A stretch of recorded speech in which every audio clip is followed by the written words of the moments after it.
Hi, everyone. I'm Renee Thomas. Our family has been attending Cedar Run Community Church for about 7 or 8 years, and I'm one of the co-leaders for the Kids Serve ministry. I don't know about you, but I am quarantine sick. I'm tired of the quarantine. I miss being together with people. I'm a healthcare professional, though, so I know that we need the quarantine. But knowing we need it and surviving through it are two different things, aren't they?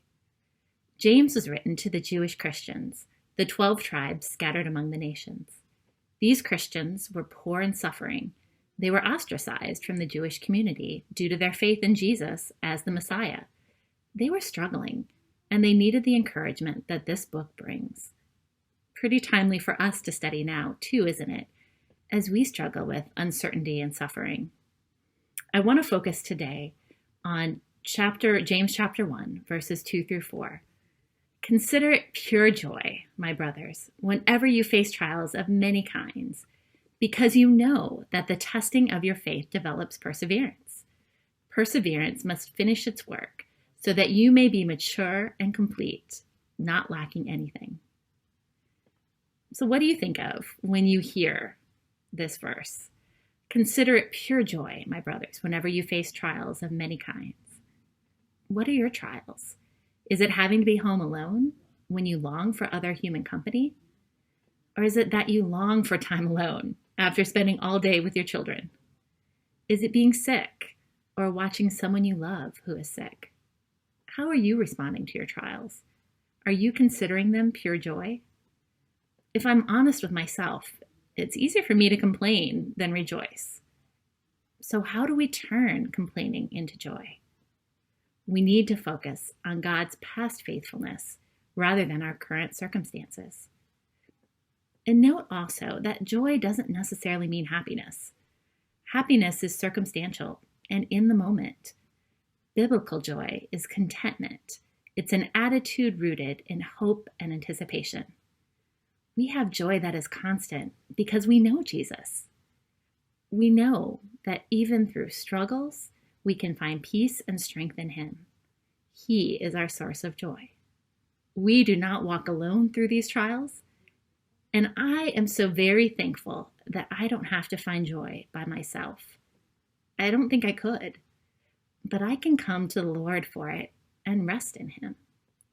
Notice also in this verse that the Lord tells us that we will face many and various trials, but there is a purpose for them.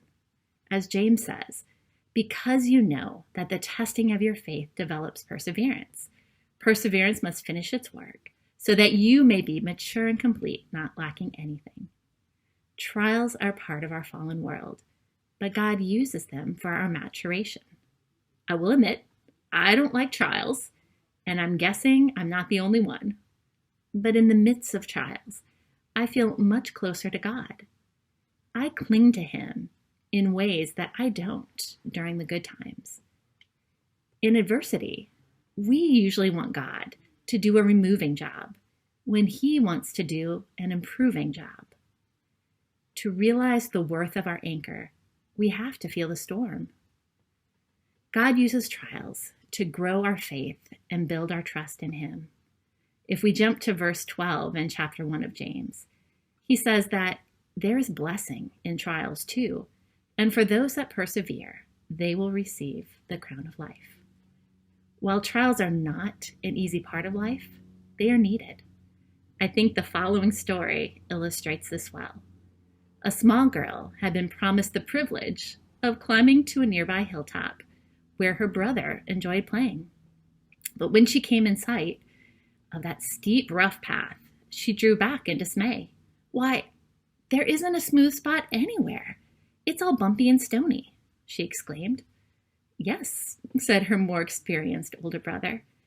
But how else would we ever climb to the top if it wasn't? The stones and bumps are the way that what we step on to get there. Trials help us reach maturity. Hang in there.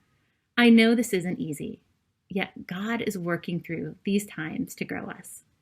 I pray that you feel joy today and know the great love of our Father for us. May God bless you and keep you until we're able to meet again. Thank you.